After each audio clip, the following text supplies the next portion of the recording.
I can't even see on Quora or Reddit that they're saying it's poo. So I'm wrong, guys, and I'm happy to admit it. Eavesdroppin.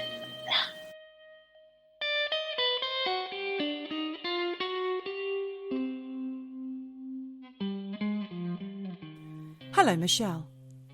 Geordie, hello. How do you do? How do you do? How do you do what you do to me?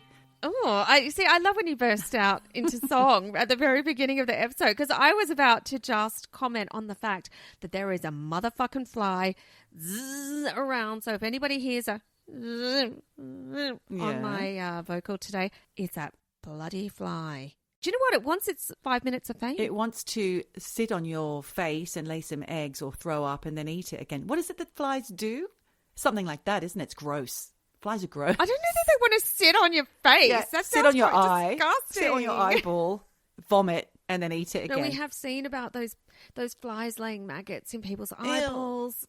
Straight in with the good stuff. Straight in. Welcome to the podcast. It's Eavesdroppin. I'm Geordie. And I am Michelle. And you are listening to Eavesdroppin, which makes you a poor fucker.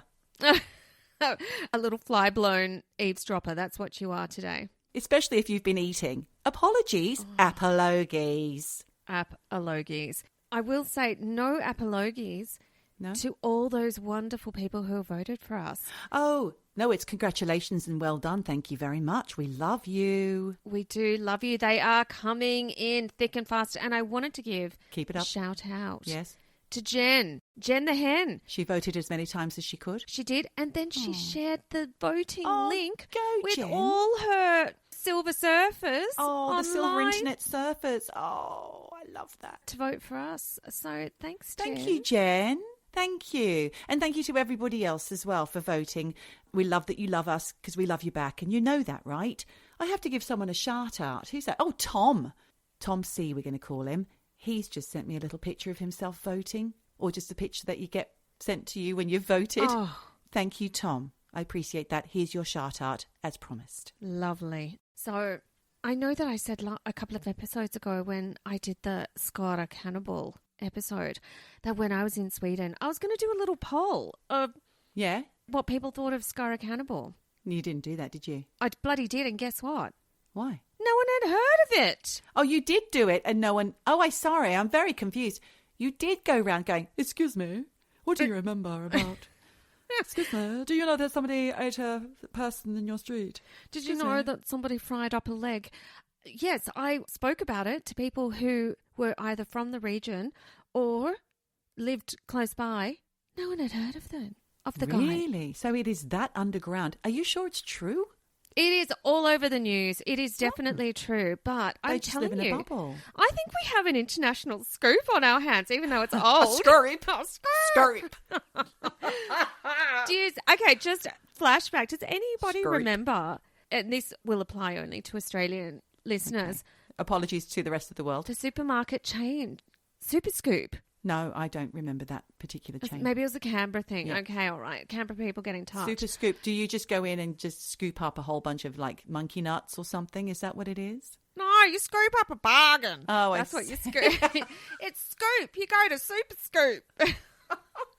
You're funny. So it was up at Everett Shops for about, 10 years, and now it's gone by the wayside. That is very niche. It is very niche. But look, talking about being in Sweden and nobody knowing about the Skara Cannibal, I have to have big apologies to all our listeners. What have you done now? Or what have I done? I forgot to go into the men's room on the Autobahn to buy a goddamn travel pussy so we could have a fresh unboxing video. We zoomed down that motherfucker. I was there going, Autobahn, didn't even cross my mind about the travel pussy. What's wrong with me, Geordie? You only stopped to eat McDonald's, I hear. First time in 20 years. It was absolutely disgusting. We had a tummy ache all the way home. It was just that we'd stopped at this terrible road stop which said restaurant. And when we got in... It was McDonald's. Well, there was a McDonald's next to so-called restaurant. We always try to support the little guys because, we're little guys with our restaurant. And you are little guys as well, just generally. We are. We're under 5 foot. Liverpudlian. No, Lilliputians, they call us. Michelle, you're getting it all wrong. I love it. I'm just getting it all wrong. Lilliputian. Lilliputian. You don't even know what I'm talking about. Lilliputian is the little tiny people from Lilliput in Gulliver's Travels when they were at that little tiny place, Lilliput. Exactly. Jonathan Swift was the writer of that book. Thank you. I do know. Ha! You do know. No travel pussy, guys. So you are going to have to wait until I go back on the bloody Autobahn where I will charge into a men's toilet and spend my €5 on a goddamn travel pussy. And I did speak to Jen about the travel pussy. Yeah. I do have a little bit of audio. Okay. Oh, you do? Yeah. Fabulous. Here it is. So today we have none other than Jen. Yes, Jen of the Jingles, a.k.a. my mother. Hello, Jen. Hi. So you're an eavesdropper? Of course. Yes. Never missed an episode. Well, I also know that from hearing you the other day, you had your headphones in and you were laughing and then talking back to the episode. That's right. I remember that. You were like, oh, yes. Oh, no. And then you were saying all these things. So have you ever seen a ghost? No. No? Do you believe in all that stuff? Yes. Yeah. Yeah, I do. Yes? I sort of felt sometimes somebody touching me. Okay. So Like there's something. in a Guardian angel or a ghost. I'm not sure. So in a weird way, not in like a sexy ghost way. Oh, no, unfortunately. Mom! I was mentioning on the podcast the time that that little butterfly came to you. Oh, yeah, that was sweet. Yes. Yeah, and it was my grandma. Well, I thought you said it was Dad after he died. Oh, I don't think so. Oh, so I got the story wrong. Because I thought it was after Dad died. Oh, And, that might have been another butterfly. well, maybe you're I a do see butterfly a lot of magnet. butterflies. Yeah, I am. Yeah? Yeah. So you've never seen a ghost, nothing supernatural, you've never seen an alien? No, Would you want to see an alien? no, Oh, would you be scared? maybe. Burning question for all our listeners. Oh, gosh. Yeah. Why did you buy a grey wig? It was not grey. It was ash blonde. There's a big difference. It looked pretty grey to me. Yeah, need glasses. Oh, okay. If you were going to pick up your panties and go, where would you go? I think I'd go on another cruise. Another cruise. Okay. Yeah. To New Zealand this time. Oh, I didn't know that. Oh, well, that's where I'm going when I win that lotto thing tonight. The 60 mil. Yeah. Yeah, okay. And so what are your favourite eavesdropping episodes? Real life, true crime, supernatural? Oh, I like the true crime. Okay, so you like a bit of murder? Got to admit, sometimes I fall asleep. But I sort of pick it up again tomorrow, so the next Okay. day. So I do hear it. Good. It's very soothing. It sends me to sleep. Really, even when we're cackling? No, then I'm cackling. Do you think I swear too much? Yes, but I'm used to it. Do you have any thoughts on the travel pussy? Not anymore. Not I think anymore? we solved what it was. Solve the mystery. Yeah, it's not something you pop in your handbag. And any last words for the eavesdroppers? Well, keep on eavesdropping. And I hope you all enjoy it as much as I do. The girls are great. Oh, thanks, Mama, a.k.a. Jen. Only 3 things left to say. Wherever you are, Whatever you do. just keep eavesdropping. Eavesdropping. That was cute. Oh, thanks, Jen. Thanks for the little chit-chat. Much appreciated. Now, Geordie, I also wanted to say just... Thanks, Jen. Sorry? Thanks, Jen, I said, because I hadn't had a chance to say thanks, Jen. Oh, sorry. I just got... You just talked all over Talked right over you, We sorry. love it when you talk to the hand when the face ain't listening. No, talk to Michelle. Back to what I was saying, because it actually freaked me out a little bit on 2 counts. So while I was waiting, just off mic, while I was, waiting to record this with you, I was just on Instagram scrolling, and a woman that I used to work for, she was my boss, but look, she was a bit scatty, like a scatterbrain. I saw a post where she talked about losing her husband. And I thought, oh God, that's really awful. Then she said she lost her son. And I was like, what the fuck? And then I read through the comments and it said, yes, we read about this in the newspaper. And I was like, what the fuck? I went and looked this up, and it was billionaire tycoon dies in plane crash with his son. So first of all, I was like, fuck, this poor woman that was my boss has just lost her only son and her husband. Oh, that's awful. And she's a fucking billionaire. I had no clue. I should have asked for more money when I was working for them. But, it really kind of moved me because that's a double whammy. That is doesn't matter how heartbreaking. many billions you have. If you lose your loved ones, tough times.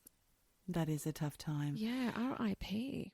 And look, I'll also tell you, the internet throws up all sorts of weird things. And I came across this story. It was about this woman called Bet Nash. She was the oldest flight attendant in the world. Oh, good on her. Died at age 88. Oh, in the end? No, I think in a bed. I just Okay. thought, wow, that's kind of amazing. Do what you love, Do Bet. what you love. You're a waitress in the sky. And Yes. she started being a flight attendant in 1957. I kind of read all different things because I was so intrigued by this because I just thought that's a long time to do one job. But Yeah. apparently she had to do like flight school, finishing school for a year Yeah. before you could even be a flight attendant. I And bet. she had said at the start of her career, and this is quote, you had to be a certain height, you had to be a certain weight. It used to be horrible. Like a model. Yes. And she said, you put on a few pounds and you had to keep weighing yourself. And then if you stayed that way, they'd take you off the payroll. Oh, gosh. Fat shaming or what? Yeah. But back in those days, and I read this somewhere, I can't remember where, she had said, you didn't even like buy a ticket in advance. You just show Turned up. up. Nice. You just turned up like a bus and you just get on the flight. I love that. And a flight from New York to Washington, D.C. was $12, Okay. which is around $134 in right. today's money. No reservations. People dressed up. Apparently, on the flight, after the meal service, she'd go around handing out matches and cigarettes Yes. to all the... I've been on a flight where we all smoked. Fucking Yeah. hell. I'm sure I probably was when I won the flight from Canberra to Sydney to stay at the Sable Townhouse was where I it met Cliff Richard and Shirley Bassey. Yes, of course. That story, which you're still dining out on. Love it. Still, though. after all these years. So, look, I don't know if she was ever in the Mile High Club, but she's flying high now. Oh, good on you, R.I.P. Bet. Bet. VIP, RIP, and all of the above to you, Bet. Yes. I have a little telly recommendation. No, I have a little podcast recommendation for those of you who listen to other podcasts. It's our listener, Charlene. Happy chappy. We love Charlene. She put me onto it, and I've just started listening, so thanks, Charlene. She put me onto Call Bethel, which I think is a Daily Telegraph or one of the papers, investigative journalism style podcast into Jehovah's Witnesses and sexual abuse, unfortunately. So it's a bit of a heavy one. What? Yes. And also, on the lighter side, but also quite disgusting, Joan and Jericha. I've listened to them already, but those of you who haven't, and if you like this podcast, you're guaranteed to enjoy that. It is Vicky Pepperdine and who's the lady from Nighty Night? Oh, Kath.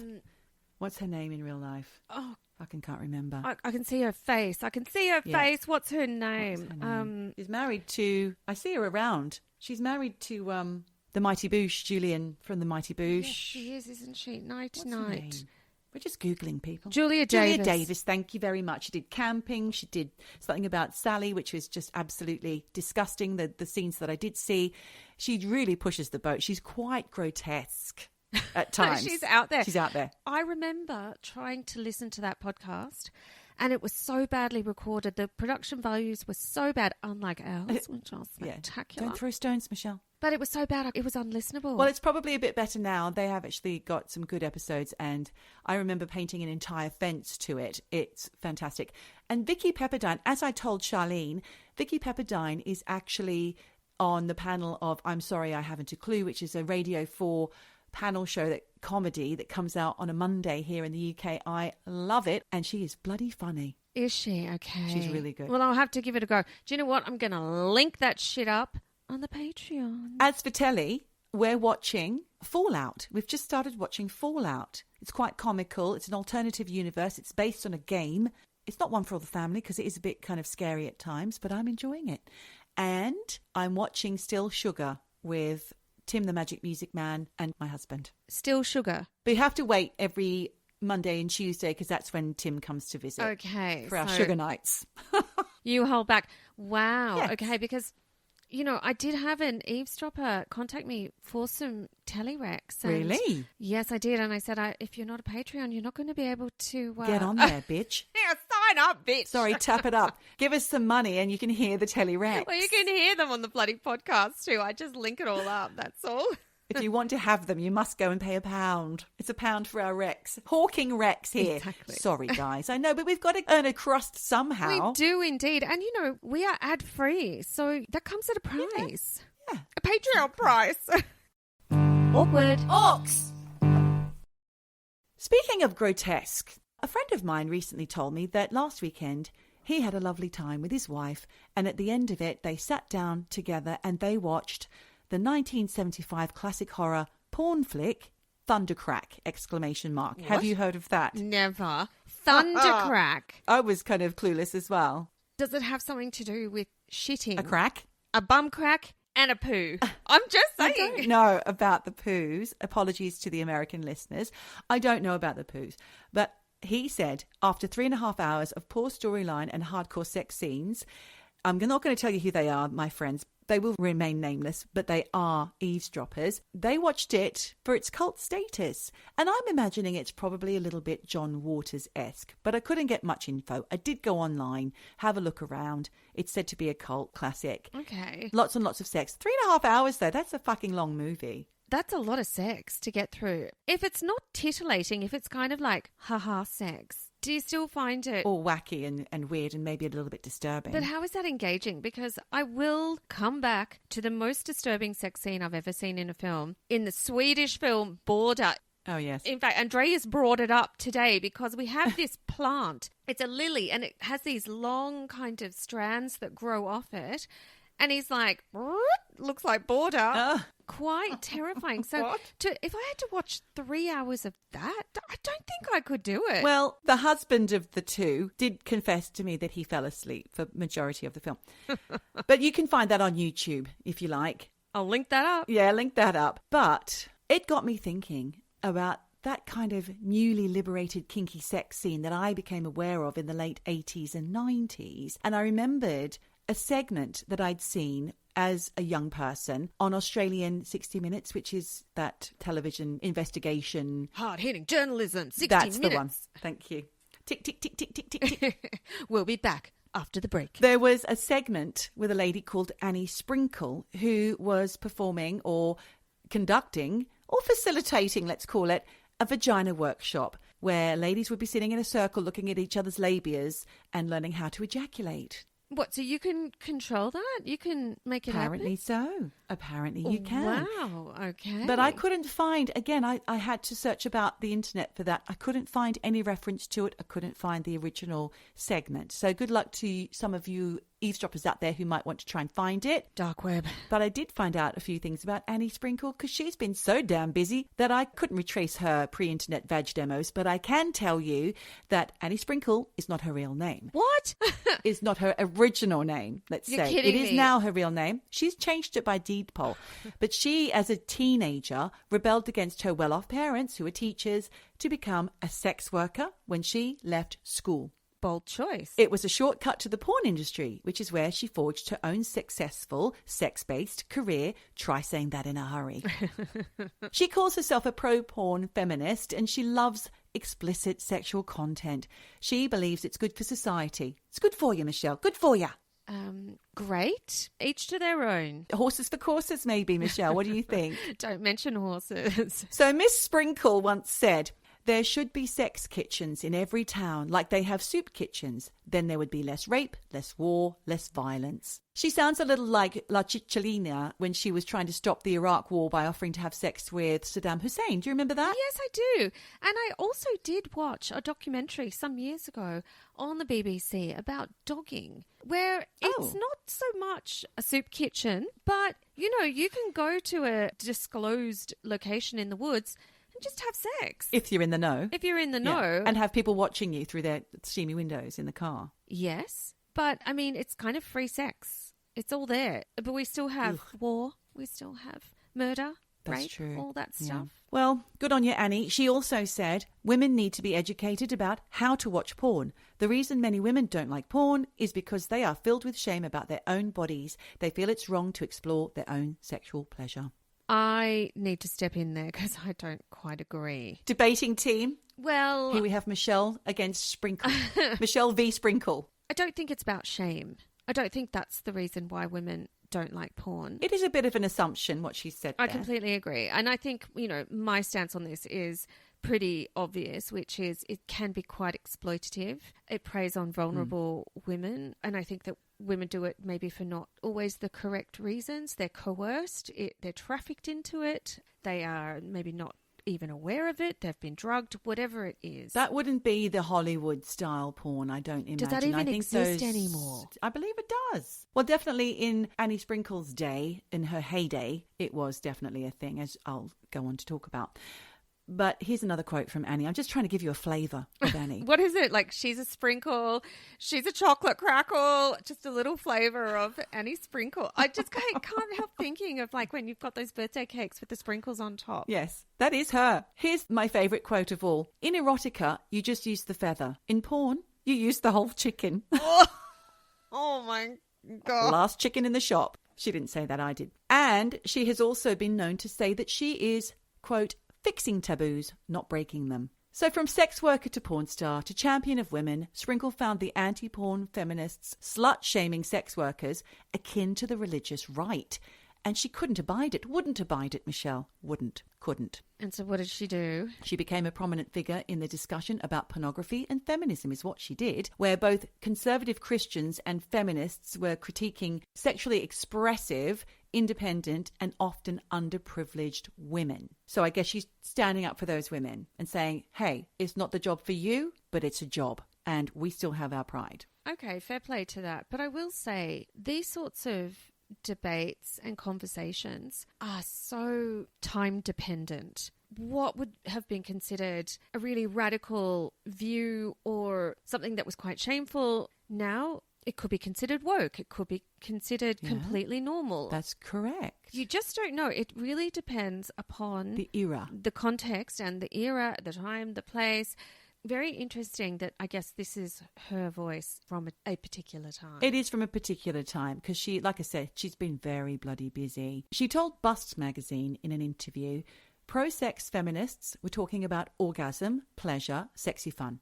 The real disagreement with anti-porn feminists, in brackets, was they thought censorship would solve the problems of violence. But really, if you think of the countries where porn isn't allowed, are women any better off? So that's her little take on pro versus anti-porn feminism. Yeah, but she's also not taking into account religious extremes where, in those countries where porn's not allowed. I think there's a lot that she's not taking into account because obviously she's coming from a very almost privileged position of being sexually liberated and from a country that is, even though she's from America and there is that extreme far right and the Christians, it's quite liberated when it comes to sex and sexiness and everything. It's almost in the mainstream.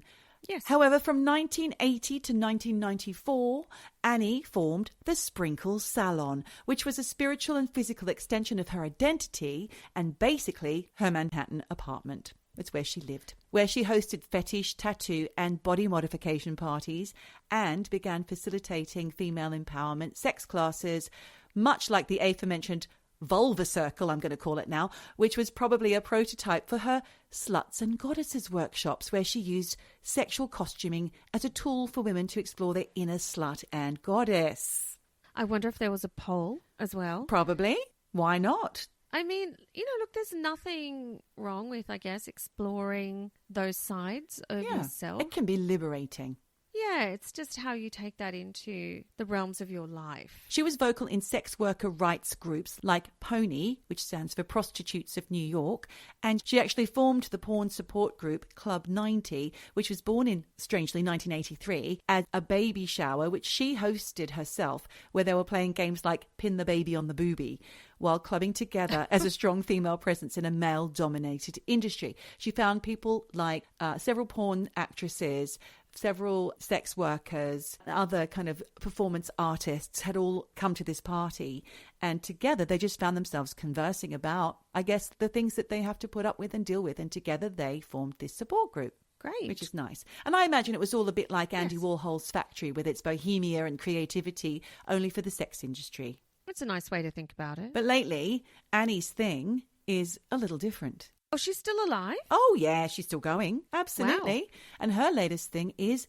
ecosexuality, which is when you see nature as your lover and not as your mother. Not Mother Nature, but Lover Nature. Okay. Have you heard of that before? No, I haven't, but it sounds... What do you think it sounds like? Shag a tree stump or something? Like, I don't know. You know, get sexy with a piece of bark. What is it? Piece of bark. Well, it's all sorts of things. And I'm sure you can think about it, Michelle. It can happen. Just like you've just recommended about the bark. She says that ecosexuals believe that this is just what the planet needs right now.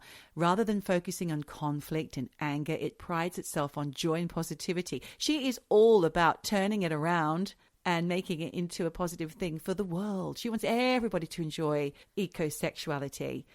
And what the world needs now now is bark, is love. tree bark. Bark.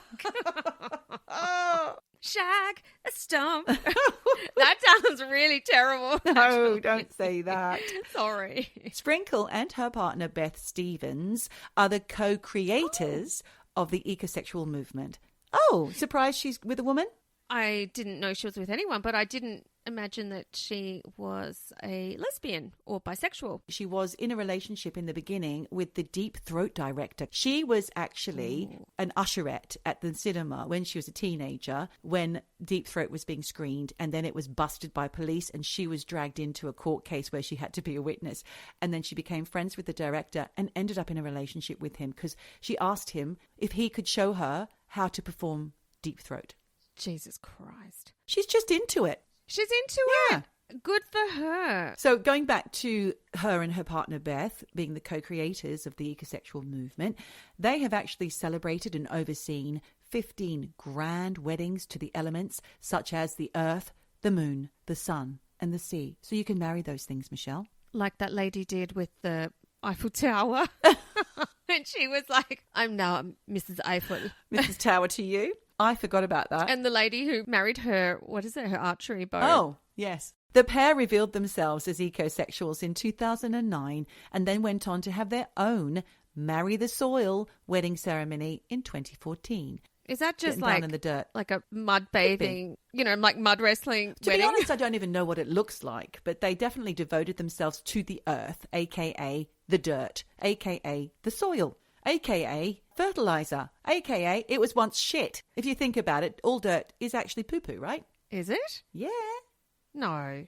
Where do you think it comes from? Let's Google it. It was just made. It didn't just appear. Neil, the scientist, needs to weigh in on this. It's a question I've never thought to ask. I've just Googled what is dirt made of. Dirt is made up of a mix of organic matter, although it's actually dead. That matter includes sand, clay, silt, rocks, pebbles and more. However, that dirt does not contain any of the minerals and nutrients from garden soil mix. Okay, so where's the poo come into it? I don't know. I think you made that up. How come I think it's poo?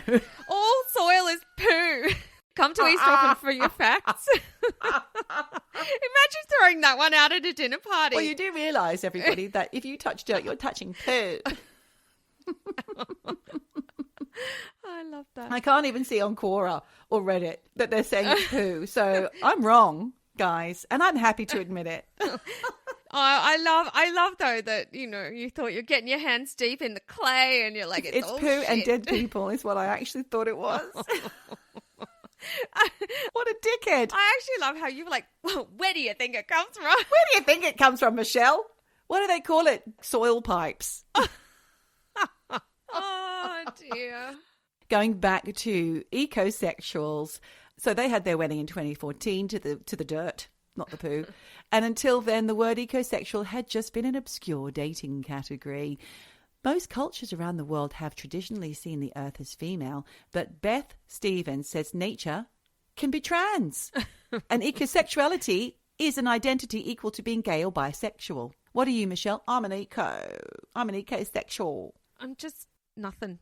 I'm everything and nothing. Can you imagine? Yeah. That's eco or pan-ecosexual. I don't know. Let's just making shit up here. The manifesto states that they wrote, "We shamelessly hug trees, massage the earth with our feet, and talk erotically to plants. We are skinny dippers, sun worshippers, and stargazers. We caress rocks, are pleasured by waterfalls, and admire the earth's curves. We make love with the earth through our senses. We celebrate our E-spots. We are very dirty. For some of us, being ecosexual is our primary sexual identity, whereas for others, it is not. Ecosexuals can be GBTQI, and I did not look up what those letters mean. Gay, bi, trans. What's Q stand for? Queer. I. What's the I? Fuck knows. In between. Or in addition to that, heterosexual, asexual, and or other. We invite and encourage ecosexuals to come out. We are everywhere. We are polymorphous and pollenamorous. Pollenamorous. Yep. Oh, see what they did there? I saw. Do you know what? I think someone just thought it was a great marketing thing and they were like, oh, we can make some great puns about getting dirty. Well, in 2016, there was a Melbourne art installation put on by a group called Pony Express. And this installation was for over 18s only because it was an eco-sex bathhouse. And the website's a little hard to decipher, but I understand that there was a composting glory hole, eco-porn on TV in HD, and hourly bee swarms to carry you on a honey tsunami. So I'm not really sure what it looked like because I couldn't get into the exhibition and it was old and I couldn't see. All I could see was like very stylized pictures of people wearing masks with alfalfa sprouts coming out of it and rolling around in the dirt. And they got probably a lot of fucking money for like probably what is quite a shit exhibition. So Yeah. do you know what? Like, good on them for exploiting a little Buzzword. fad, a little buzz to make some cash. There were also videos of people with tiny condoms that fit on their fingers, basically just your latex glove cut off at the fingers, and surgical masks, like I said, with the alfalfa sprouting out of the mouth, because contraception is an important part of ecosexuality, and people have to slip on a condom over their finger before they stroke the flowers in order to stop interfering with pollination. Do you know what? I'm going to get you to hold that thought. Why? You will find out. Honestly, I feel like this whole conversation is kind of priming the eavesdroppers for what's coming next. On the lighter end of the scale, Michelle, you can dabble in ecosexuality, just you if you want to, by using sustainable sex products or skinny dipping or naked hiking. You can do all of those things and still be considered an ecosexual. You do not have to go to the extreme, which is where people might roll around in the dirt having an orgasm covered in potting soil. And there are people who fuck trees. Of course there are. There's a little knot in a tree that's suddenly filled with jizz. Stop it! I'm just saying. But you know what? You can skinny dip and go nude walking and not be ecosexual. You can just be a person. That's true too. I don't know. Why do you have to have a label on all these things? Yes. You sound very Gen X right now. Anyway, I did find out about people fucking trees. And Sonia Semyonova, she did not fuck a tree. But in the Daily Mail article about her, exposing her as an ecosexual, she proclaimed that she has an erotic relationship with an oak tree. And she said she's always felt lonely, but says her new relationship with the tree has filled a void. And 45-year-old Sonia, who actually works as a self-intimacy guide, even says that the feelings she experiences with the tree are what she's always looked for in a person. She said, "The presence I feel with the tree is what I'm looking for, but that's just a fantasy with a person."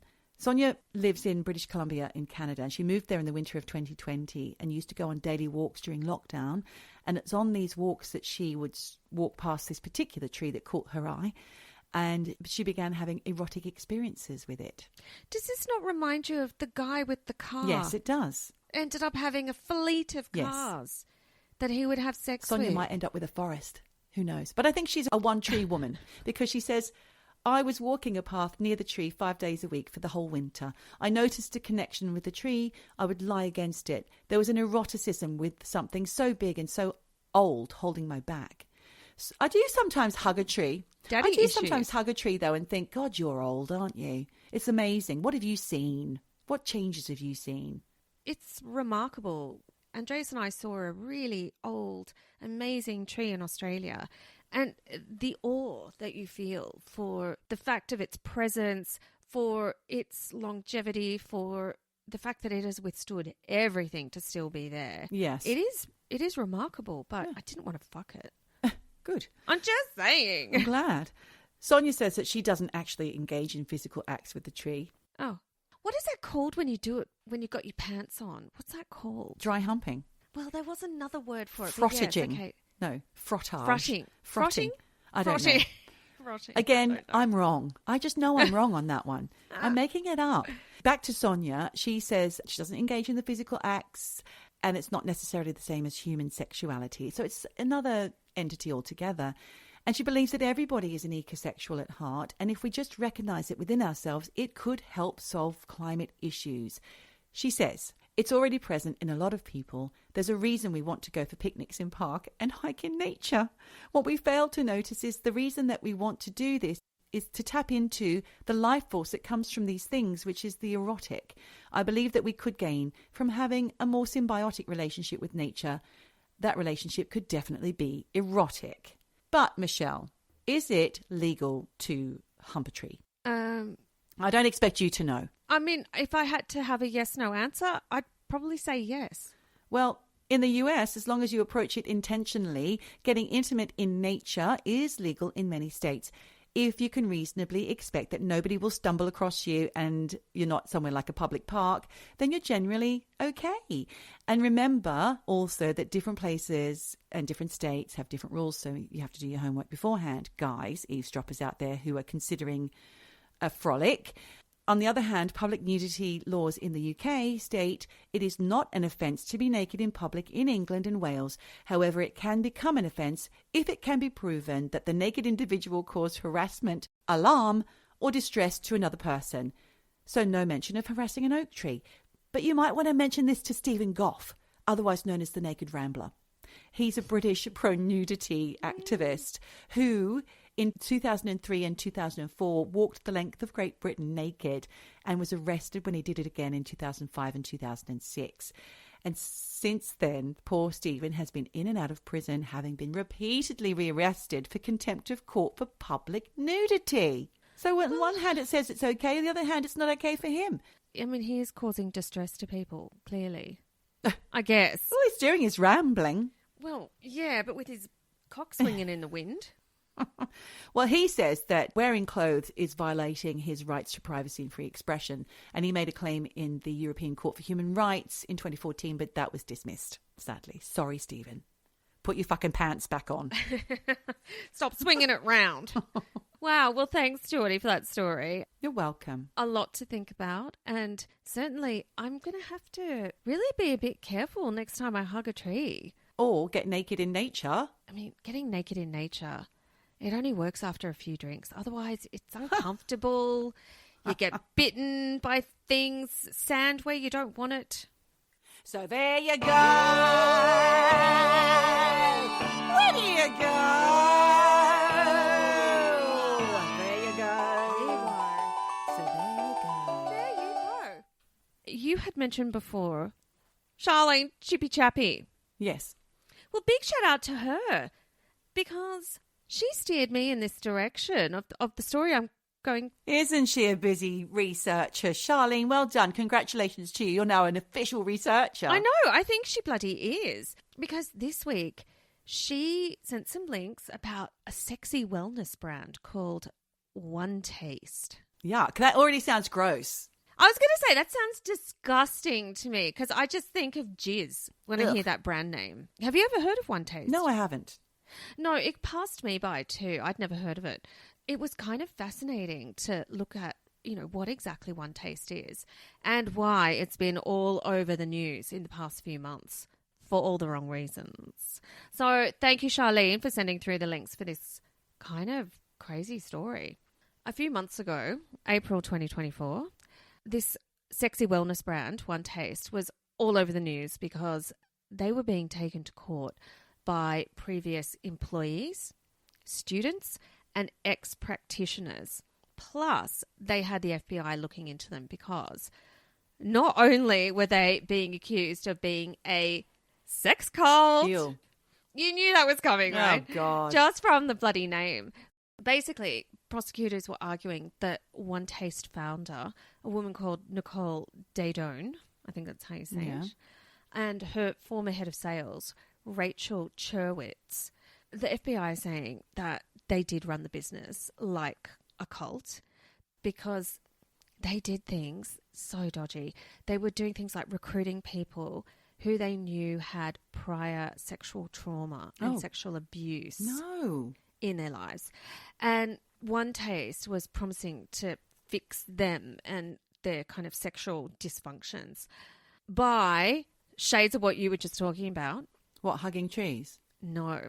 By having a dude with a glove, latex glove, stroke their clit for 15 minutes a day. Oh, God. And then have loads of sex with people. That's awful. But Nicole Daedone says OneTaste is just, quote, it's a wellness company like Soul Cycle or CrossFit. To be honest, OneTaste just sounds like one of those meal order kits. Weight Watchers or something. Meal delivery kits. Could have been a good brand name if they had put it towards, meal kits, as you say. But when you put it in terms of like... Cure your sexual phobias. Yeah, OneTaste sounds like... And traumas. It's not okay. No, it's really not. This is not okay. And look, this woman, like I said, she reckons OneTaste is just like Soul Cycle or CrossFit. Soul Cycle is a spin class, chain of spin class places, and CrossFit is gym. And she says people who do OneTaste see it the same as just doing yoga or meditation. So I was kind of fascinated how OneTaste could go from being, because I did the reading on this kind of little fringe group in the Bay Area of San Francisco, with a reputation for being a sexuality-focused wellness education company offering classes on orgasmic meditation. Oh, God. Called OM. Or OM. That's what it stands for, right? Mm-hmm. OM. Yes. It's apparently a trademark technique where, like I said before, dudes stroke a clit with a latex glove on for 15 minutes. Oh, God. And like any good cult, of course, they're selling classes where you can learn more techniques and even become a teacher. So I was wondering, how did they go from that to being investigated by the FBI for, among other things, sex trafficking, grooming, prostitution, violation of labour laws, and being sued by an ex-member known currently as Jane Doe for, and this is, quote, using means of force, threats of force, fraud, and a variety of other forms of coercion to compel the employee to engage in commercial sex acts as a form of forced labour for defendants. Oh, that's dreadful, Michelle. How awful. Yep. And look, she alleges that she was, quote, forced to participate in unwanted commercial sexual acts, i.e. fucking for money, with potential customers to entice them to give money to the company, right? Yeah. So basically she was told you need to have sex with them so you can recruit them in and they'll give money to the company. She also alleges that Nicole Daedone and Rachel Cherwitz subjected not just her, but loads of OneTaste members and employees to, quote, economic, sexual, emotional, and psychological abuse, surveillance, indoctrination, and intimidation, i.e. use sex and stroking a clit to sell classes or else. Fuck. So it's basically a fucking cult. Yeah. But as Charlene also pointed out in her email to us, because we do love it when you write in and we do read it. We do. She also queried whether or not this was an MLM, multi-level marketing. Right. Where instead of selling dodgy synthetic oils like doTERRA, they're pyramid selling orgasm courses. Fuck's sake. I mean, it's a mucky line, I'll tell you that for sure. So let's rewind like a cassette back to when... I like what you did there. Back to when OneTaste first began, back in 2004. Okay. And you know what I'm going to do before we do We're that? doing the top 3. Well, we are, but it's a bit shit because the number ones in 2004 were, and look, I'm going to just start with the one I love the most. I love this one. Yeah. And I'm going to start with it first, Geordie. All right. It was a number one in December 2004. Christmas, number 1. Snoop and Pharrell. Who? Drop It Like It's Hot. Oh, yes, we love this because I don't actually know how that song goes. Drop it. Drop it like it's... I only know the Eavesdroppin outro. Like it's hot. Well, that's it, isn't it? So I was like, oh, it's kind of like our song, you know. It is our song. We also had Hey Ya by Outkast. Hey, yeah, yeah. That's a great song. That's a good dancing song. It's a brilliant song. But then 2004, a load of other shit I didn't know by Usher, Kiara, Ooh. Fantasia, Right. Terror Squad. Don't know them. No, there it is. 2004 for music, for me, boom, in the bin. Bit of a dud. Yep, bit of a dud. Back in 2004, the story goes that Nicole Daedone founded OneTaste after she met a monk at a party As you do. who showed her a version of the technique that she developed Oh, my into God. OM, orgasmic So massage. they got into the locked in the toilet cubicles together and got a little bit funky. I thought that too, 'cause to me, it just sounded like a load of bullshit that she met Yes. a monk who fingered her at a party. Basically. And trigger warning, I'm going to be probably saying fingered a lot in this bloody story. So sorry. So look, she got fingered at a party by a monk. Now she has this divine technique that involves a glove. But hey ho, there it is. She then starts this, in inverted commas, wellness brand and begins teaching small classes in San Fran where women would take off their pants and get rubbed by men they didn't know. Oh. And then she started this residential warehouse where loads of members of OneTaste started all living together communally. Well, this sounds like the worst dance class I've ever been to.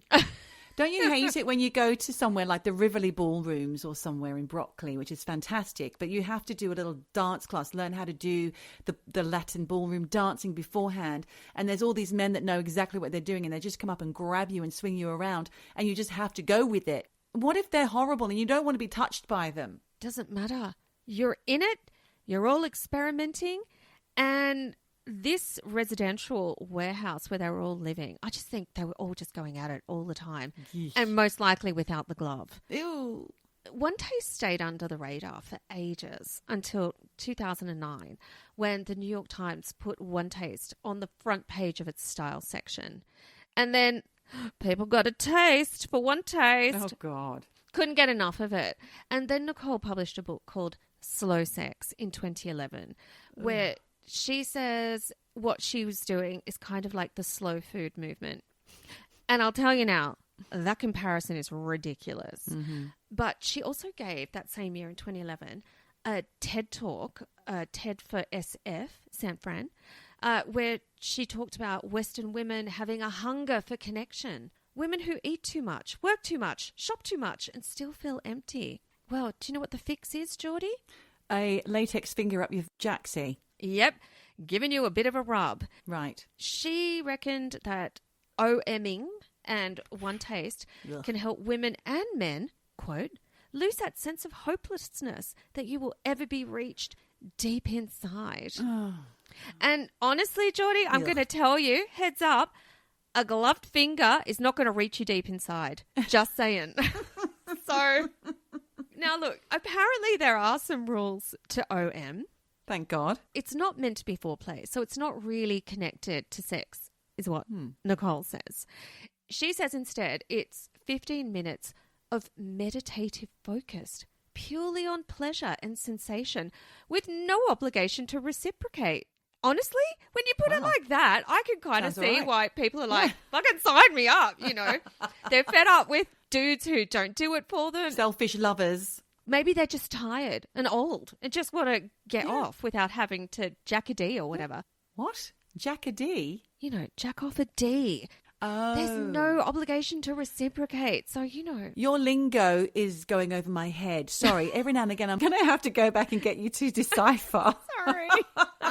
Jack a D. So these women are just there getting rubbed, and the men are told actually doing this technique will help them learn to be more sensitive to women's needs, which, Fair enough. not a bad thing. I advocate that. So that's the pitch. But according to former members, the whole hand in glove is just the beginning, and that apparently it was strongly implied to members that OM was just the gateway to deeper sexual experimentation. Ooh. And that's when it starts to get muddy. But like any good cult, it's all about recruitment, Geordie. I read in this great Bloomberg article, which really was the expose on OneTaste, and it's the link that Charlene sent. It was actually the beginning of their downfall. That apparently people were first kind of reeled in by great OneTaste marketing that said things like, tired of swiping left? Let's talk real intimacy. Or you do yoga, you meditate, now try Orgasmic Meditation. And of course, you could attend a free event where you'd get to know more. Then, at that event, OneTaste staff would give a bit of info, tease people into wanting to know more about this wellness brand and how to get sexual fulfillment fast and reach your life goals. Fast. Yeah, but to do that, you then had to sign up for that $199 Introduction to OM class. It's cheaper to be a Patreon, just saying. It bloody is. But look, I was thinking about this. For under $200, probably people were thinking, why not? So they pay their money, they go do this. And, in the beginning at that class, they're invited to try OMing. Get your pants off, get fingered. Straight away. Wham, bam, thank you, ma'am, so to speak. And there are demos of staff members on how to do it right, because there is a technique. And I'll tell you that technique. What is it? First of all, the woman takes off her undies. She lies down on a nest of pillows. Okay. The stroker, mostly a dude, sits next to her on his own pillows and lightly and deliberately strokes her clit, focusing solely on the upper left quadrant of the clitoris, the so-called 1 o'clock position. Have you ever heard of this? I've never heard of the 1 o'clock position. And look, this goes on for 15 minutes until the timer goes off. Pushing that hand Ding, away. Time's up. Oh my goodness, that's a lot. It is. And look, apparently the aim is not necessarily to orgasm, but just to feel the sensation as intensely as possible. And in this way, getting stroked apparently affects the same parts of the brain as normal meditation. Mm. Or at least according to Nicole. She can just make up whatever she wants to say. Yeah. That's what she's selling, right? So you sign up. You pay your $199, you get stroked. But if you want to know more, you got to take more classes, Geordie. Of course. And pay more money. Exactly. And this is where the whole thing gets a bit NXIVM, MLM, because people are parting with loads of cash to do these courses in the hopes of finding sexual fulfillment, lifestyle fulfillment. They're also told that it can provide some kind of resolution for past sexual trauma because... Oh, I'm not sure about that. They're told if you OM daily, you can gain confidence, feel energized, and have better sex. And you can get financial freedom if you become a teacher. So look, apparently in 2018, a weekend course was $499 US, $4,000 for a retreat, $12,000 for the coaching program, $16,000 for an intensive with Nicole, and you could also become like a year-long member for $60,000. Oh my God, she is having a laugh. Yeah, but she's making money. She's making coin. It was a money-making thing. Yeah. And staff would also encourage students to repeat courses they'd already done because apparently as you sexually grow, the experience of the course changes as you develop, which I can kind of see that, but obviously great marketing technique. Yes. So people signed up for courses, they signed up for coaching, they signed up for intro classes, online courses, and apparently there's an app where you could also make in-app purchases, and I don't even fucking know what they could be. But you could also volunteer at the events, which was kind of a gateway to working for OneTaste full-time, usually in sales, i.e. selling the courses.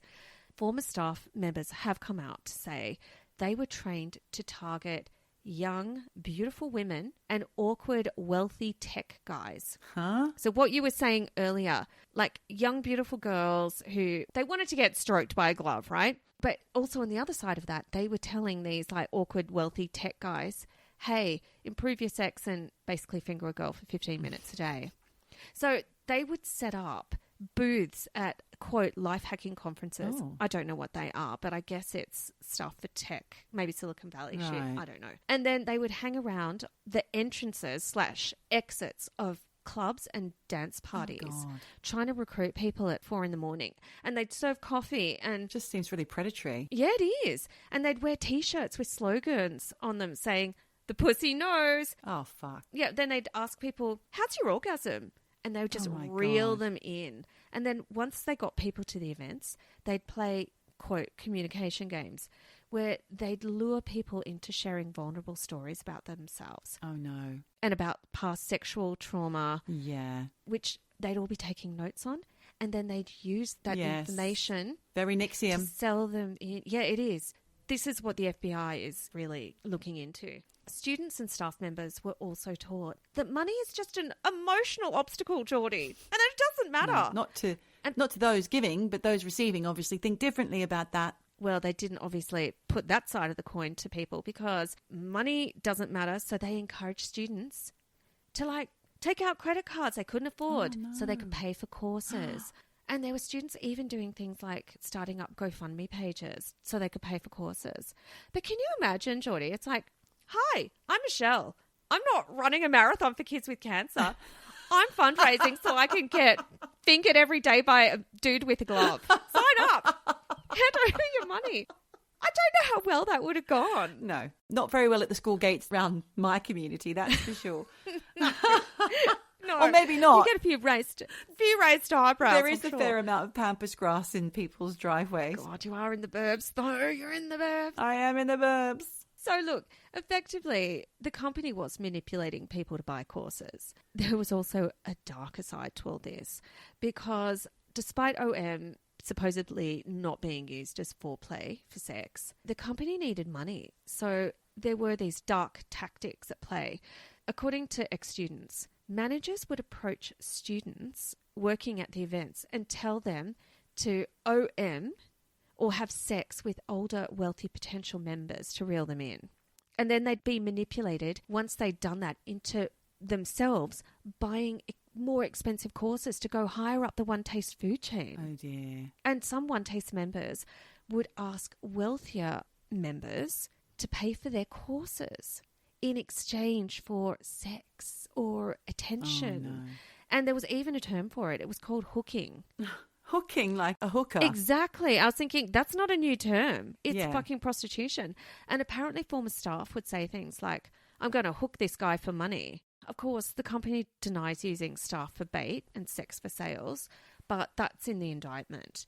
And look, once you signed up for OneTaste, you'd get love bombed. Yeah. So there's this woman called Laurie. She was 53 years old when she signed up to OneTaste in 2014. She was a private nurse in LA, and she said she was overwhelmed by the community's affection when she first started OMing. These younger women in the cult just really treated her like a confidant. She felt good about herself.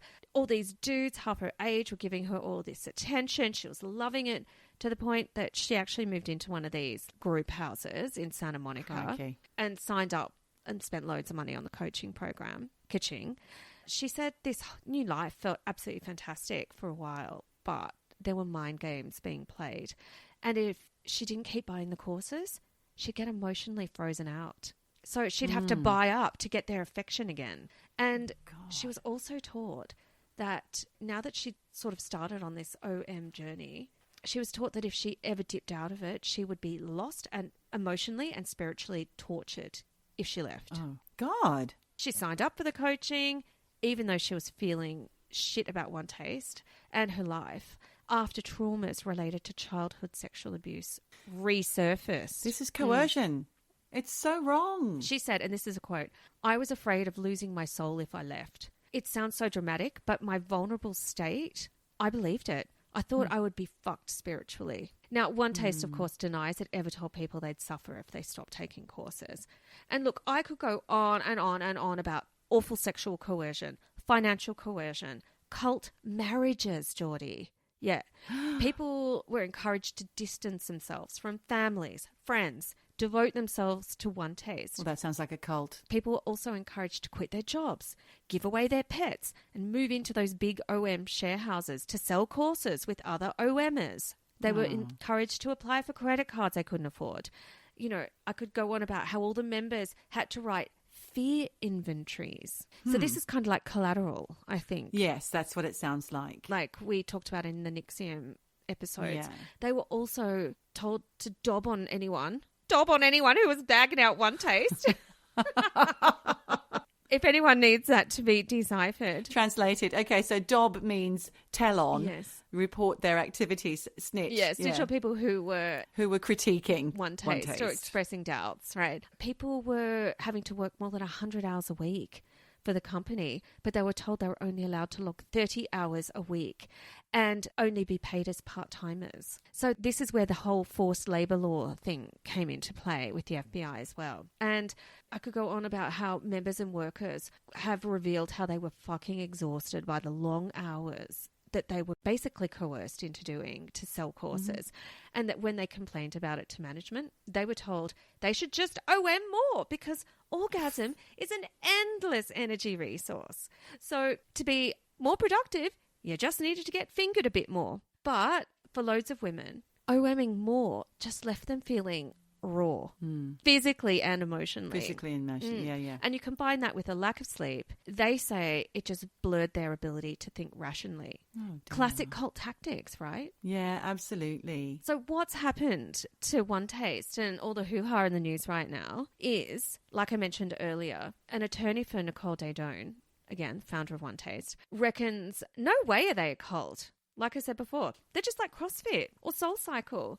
But they are, according to the prosecution, targeting vulnerable rape and sexual abuse victims and getting them to sign up for classes to help them overcome trauma by being fingered for 15 minutes a day. Now, Nicole's lawyers think SoulCycle, CrossFit, OMing, all the same thing. Yeah. Because they're saying OMing is just like yoga and meditation and that it helps people, and this is a quote, hone their craft. What the fuck does that even mean? Grasping at straws. And they're basically arguing that people signed up of their own free will and that the feds are, quote, conjuring up victims because Nicole's lawyers are arguing that everyone joined up and stayed in OneTaste because they wanted to be with like-minded people. Except prosecutors against Nicole are arguing that Nicole and her former head of sales, Rachel Cherwitz, ran the business like a cult by deliberately recruiting victims with prior trauma and promising to fix their sexual dysfunction, and also accusing of forcing members and employees into debt and exposing them to economic, sexual, emotional and psychological abuse. Pretty serious. Yeah, and that's all in the indictment. Now, OneTaste fell apart in 2018, and that's when everyone realised, fuck, I've been in a cult. And that's when they kind of woke up and went after OneTaste, which is why Nicole Daedone and Rachel Cherwitz have been charged with forced labour conspiracy for the 14 years that OneTaste was going until it ended in 2018. Just to wrap this up, Rachel and Nicole pleaded not guilty last year, and a trial against the pair is set to begin in January 2025. Oh my goodness. Wow. So if they're convicted, they could face a maximum sentence of 20 years in prison. So watch this space. And I will say, if you want to know more about any of this, you can watch the Netflix doco called Orgasm Inc., The Story of OneTaste, which, full disclosure, I did not watch it, but when I have the time, I will. OMG, Michelle. Oh. See what I did there? I did. What a story. I know, and thanks again, Charlene. Yes, thanks, Charlene. She's proving to be well worth her weight in gold. Oh, she is. She's a Charlene chappy, happy chappy. If anybody else has things that you would like us to look at, we do take requests, as you've just seen. We do. So write in. Right. You know where you've got to do it. It's hello@eavesdroppinpodcast.com or on our socials, which is Facebook, Eavesdroppin something, and Eavesdroppin podcast. That's it. And Instagram is _eavesdroppin. No G. You don't have to say that. It's eavesdropping _ isn't it? That's what she said. What she said is right. Exactly. Don't forget I'm the one that makes things up. I tell you what you don't make up, and it's these last three things, and we always have to say it, where we've come to the end of another podcast. It's wherever you are. Whatever you do. Just keep eavesdropping. Eavesdropping. Eavesdropping. Dropping. Eavesdropping. Dropping. Eavesdropping. Eavesdropping. Dropping. Dropping.